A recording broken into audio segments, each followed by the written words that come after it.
একদিকে ভারী বৃষ্টি আর অন্যদিকে কোটাল, এই ভরা কোটাল এবং তার সঙ্গে ভারী বৃষ্টি, এই জোড়া ফলায় সুন্দরবনে যথেষ্ট দুর্ভোগের আশঙ্কা রয়েছে। পরিস্থিতির উপর সতর্ক নজর রেখেছে প্রশাসন। কাকদ্বীপ, গঙ্গাসাগর, বকখালিতে চলছে নজরদারি। কথা বলবো বিশ্বজিৎ আমাদের প্রতিনিধির সঙ্গে।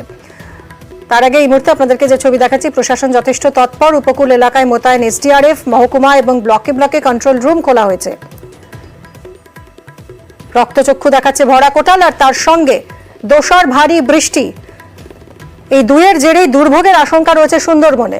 বিশ্বজিৎ আমাদের প্রতিনিধির সঙ্গে কথা বলবো। বিশ্বজিৎ, আবহাওয়া দফতর কি বলছে এবং প্রশাসনই বা কতটা তৎপর?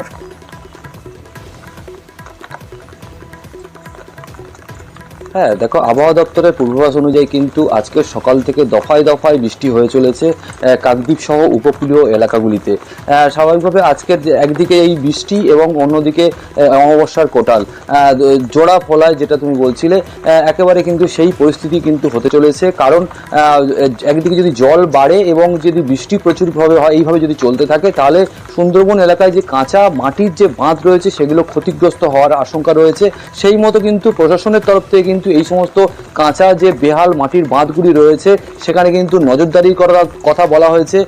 গঙ্গাসাগর এবং বকখালি পর্যটন কেন্দ্রে সেখানে কিন্তু সিভিল ডিফেন্সের কর্মীদেরকে মোতায়েন করা হয়েছে এবং এই যে সমগ্র পরিস্থিতিটার জন্য কিন্তু প্রতিটা ব্লক, সুন্দরবনের প্রতিটা ব্লককে কিন্তু ব্লকে কন্ট্রোল রুম খোলা হয়েছে। সেখান থেকে ফোনের মাধ্যমে প্রতিটা উপকূলীয় এলাকাতে নজরদারি চালানো হচ্ছে। তার পাশাপাশি এই যে সমগ্র পরিস্থিতি, কি পরিস্থিতি ঘটছে, সেই সমস্ত পরিস্থিতি দিকে কাকদ্বীপ মহকুমা শাসকের দপ্তরে একটা মেগা কন্ট্রোল রুম রয়েছে, সেখান থেকে কিন্তু পুরো এলাকা কিন্তু নজরদারি চালানো হচ্ছে।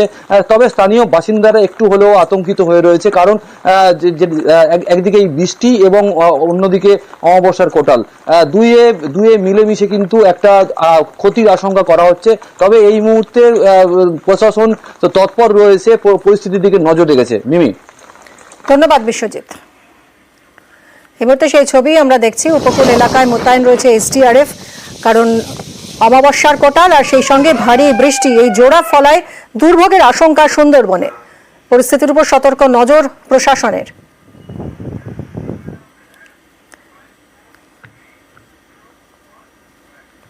গতকাল থেকে দক্ষিণবঙ্গে বৃষ্টি কিছুটা ধরেছে, কিন্তু বিহার ঝাড়খণ্ডের বৃষ্টিতে জল ছাড়ছে ডিভিসি, জল ছাড়ছে পাঞ্চেত এবং মাইথন জলাধার, আর তাতেই উদ্বেগ আরো বাড়ছে। ৬৯,০০০ কিউসেক জল ছাড়া হচ্ছে পাঞ্চেত থেকে। ফলে দক্ষিণবঙ্গের নদীগুলিতে জলস্তর বাড়ার আশঙ্কা থেকে যাচ্ছে। দক্ষিণবঙ্গের বিস্তীর্ণ এলাকা প্লাবিত হওয়ার আশঙ্কা থেকে যাচ্ছে, কারণ ডিভিসি ইতিমধ্যেই জল ছাড়ছে। মুখ্যমন্ত্রী মমতা বন্দ্যোপাধ্যায় যথেষ্ট উদ্বিগ্ন এবং তিনি মুখ্য সচিব, তিনি ডিভিসির কর্তাকে নির্দেশ দিয়েছেন যাতে রাজ্যকে না জানিয়ে জল ছাড়া না হয়। মুখ্যমন্ত্রী তিনি নিজে কথা বলেছেন ঝাড়খণ্ডের মুখ্যমন্ত্রী হেমন্ত সোরেনের সঙ্গেও। বিহার ঝাড়খণ্ডের বৃষ্টিতে জল ছাড়ছে ডিভিসি, পাঞ্চেত এবং মাইথন জলাধার থেকে ৬৯,০০০ কিউসেক জল ছাড়া হচ্ছে। ফলে দক্ষিণবঙ্গের নদীগুলিতে জলস্তর বেড়ে যাওয়ার আশঙ্কা এবং নদী তীরবর্তী এলাকা প্লাবিত হওয়ার আশঙ্কা থেকে যাচ্ছে। দীপক আমাদের প্রতিনিধি সরাসরি রয়েছেন, কথা বলবো। দীপক, ঠিক কি পরিস্থিতি এখন? দক্ষিণবঙ্গের বিস্তীর্ণ এলাকা প্লাবিত হওয়ার আশঙ্কা একটা থেকেই যাচ্ছে। একেবারে যেভাবে ডিভিসি জল ছাড়া শুরু করেছে, তাতে কিন্তু একটা আশঙ্কা থেকেই যাচ্ছে কি দক্ষিণবঙ্গের একাধিক জেলা কিন্তু জলমগ্ন হতে পারে। কারণ হচ্ছে ডিভিসি জানিয়েছে কি ঝাড়খণ্ড এবং বিহারে অতি ভারী বৃষ্টি চলছে, যার ফলে তেনুঘাট থেকে জল ছাড়া হয়েছে এবং তেনুঘাট থেকে জল ছাড়ার ফলে কিন্তু সেই জল এসে জমা হচ্ছে পাঞ্চেত জলাধারে এবং পাঞ্চেত জলাধারকে বাড়তি জল ছাড়তে হচ্ছে। গতকাল আমরা দেখেছিলাম কি ১,১৪,০০০ কিউসেক জল ছেড়েছিল পাঞ্চেত জলাধার, সেটাকে সন্ধ্যের দিকে নামিয়ে কিছুটা কমিয়ে নিয়ে এসেছিল। ইতিমধ্যে কিন্তু প্রায় ৭০,০০০ কিউসেক জল ছাড়া শুরু করেছে। আজ সকাল থেকেও পাঞ্চেত জলাধার থেকে জল ছাড়া শুরু হয়েছে। এই জল কিন্তু গিয়ে জমা হচ্ছে দুর্গাপুর ব্যারেজে। পাশাপাশি মাইথন জলাধার থেকেও কিন্তু জল ছাড়া শুরু করেছে। ৬,০০০ কিউসেক আজ সকাল থেকে জল ছাড়া শুরু করেছে ডিভিসির মাইথন জলাধার, এবং এই দুই জলাধারের জল কিন্তু দুর্গাপুর ব্যারেজে যাবে এবং দুর্গাপুর ব্যারেজ থেকে অতিরিক্ত জল ছাড়ার ফলে কিন্তু দক্ষিণবঙ্গের একাধিক জেলা যেমন হাওড়া, হুগলি, পূর্ব বর্ধমান, তাদের বেশিরভাগ অংশই কিন্তু একটা জলমগ্ন হতে পারে, এমনটাই আশঙ্কা করা হয়েছে। ডিভিসি যদিও জানাচ্ছে কি জল ছাড়ার আগে কিন্তু জেলা প্রশাসনকে সতর্কবার্তা দেওয়া হয়েছে যে ইতিমধ্যেই কিন্তু জেলা প্রশাসনের পক্ষ থেকে দামোদর উপকূলে যে এলাকাগুলো রয়েছে, গ্রামগুলো রয়েছে, তা ইতিমধ্যে খালি করে দেওয়া হয়েছে। কারণ হচ্ছে যেভাবে জল ছাড়া হচ্ছে এবং ঝাড়খণ্ড বিহারে যেভাবে টানা বৃষ্টি চলছে, আগামী সময় কিন্তু জল ছাড়বে ডিভিসি, এমনটা কিন্তু পরিষ্কারভাবে জানিয়ে দিয়েছে। কারণ যেভাবে একদমই ঝাড়খণ্ড দীপক, অনেক ধন্যবাদ তোমায়।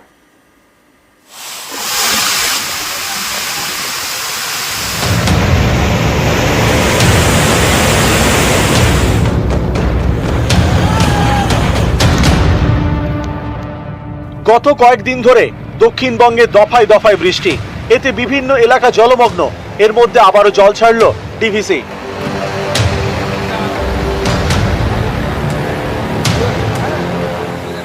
বিহার এবং ঝাড়খণ্ডে প্রবল বৃষ্টি। শনিবার ঝাড়খণ্ডের তেনুঘাট ব্যারেজ থেকে 1.5 লক্ষ কিউসেক জল ছাড়ে ডিভিসি। সেই জল পৌঁছয় পাঞ্চেত জলাধারে। রবিবার পাঞ্চেত থেকে 1,14,000 কিউসেক জল ছাড়ে ডিভিসি। মাইথন থেকে ছাড়া হয় 6,000 কিউসেক জল। দুর্গাপুর ব্যারেজ থেকে 1,24,059 কিউসেক জল ছাড়া হয়। এই দুই জলাধার থেকে আরো জল ছাড়লে বিপদের আশঙ্কা। এই নিয়ে উদ্বিগ্ন মুখ্যমন্ত্রী মমতা বন্দ্যোপাধ্যায়। এক্স হ্যান্ডেলে তিনি লেখেন, ঝাড়খণ্ডের মুখ্যমন্ত্রী হেমন্ত সোরেনের সঙ্গে বন্যা পরিস্থিতি নিয়ে কথা হয়েছে। তেনুঘাট থেকে বিপুল পরিমাণ জল ছাড়ায় ইতিমধ্যেই বন্যা পরিস্থিতির মুখোমুখি বাংলা। আমি বলেছি, ঝাড়খণ্ডের ছাড়া জলেই ভাসছে বাংলা, এটা পুরোটাই ম্যানমেড। আমি বিষয়টা দেখার জন্য অনুরোধ করেছি। দফায় দফায় জল ছাড়ছে ডিভিসি। হাওড়ার আমতায় ফুঁসছে মুন্ডেশ্বরী নদী। জলের তোড়ে ভেঙে যায় 4টে বাঁশের সাঁকো। এতে চরম দুর্ভোগে একাধিক গ্রাম। যাতায়াতের জন্য ভরসা নৌকো। এই স্রোতের নৌকা খুব কম প্যাসেঞ্জার নিয়ে যাচ্ছে, আর এর থেকে বেশি জল হলে জোয়ারের সময় মোটামুটি ওভারফ্লো হয়ে যাবে, আর মানুষ তো বিপদের মধ্যেই আছে। হাওড়ার জগৎবল্লভপুর, এখানে কানা দামোদরের জল বাড়ছে। এর জেরে শনিবার রাতে পাতিহালের হাবিজপুরে বাঁধ ভাঙে। রাতেই শুরু হয় বাঁধ সারানোর কাজ। কানা দামোদরের জল বেড়ে যাওয়ায় জগৎবল্লভপুরের সঙ্গে চাঁদু এবং যদুপুরের যোগাযোগ বিচ্ছিন্ন। ভারী বৃষ্টি হওয়ার কারণে আমাদের হাবিবপুর গ্রামের দিকে যে বাঁধটা ছিল সেটা ভেঙে এখন জল ঢুকছে গ্রামের ভিতরে। খুলনার দিকে আমরা আগে চলে যাচ্ছি আস্তে আস্তে করে। পূর্ব বর্ধমানের কালনা, ডিভিসির ছাড়া জলে এখানকার বেহুলা নদীর জল বাড়ছে। জলমগ্ন কালনার বাগনাপাড়া স্টেশন সংলগ্ন বিস্তীর্ণ এলাকা। ঘরে ঢুকেছে জল। অনেকেই বাড়ি ছেড়ে উঠেছেন উঁচু জায়গায়।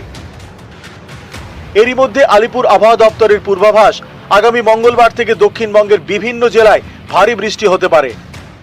6 থেকে 8 তারিখ বৃষ্টিপাতের পরিমাণ কিছুটা বাড়বে তুলনামূলকভাবে দক্ষিণবঙ্গের জেলাগুলির জন্য। 6 তারিখ থেকে বৃষ্টির পরিমাণ কলকাতার ক্ষেত্রেও 6 থেকে 8 এই পিরিয়ডে কিছুটা বাড়বে। উত্তরবঙ্গের জন্য আগামী 5 দিন অর্থাৎ 4 থেকে 8 তারিখ পর্যন্ত বৃষ্টিপাতের পরিমাণ কিছুটা বাড়বে। নিউজ 18 বাংলা।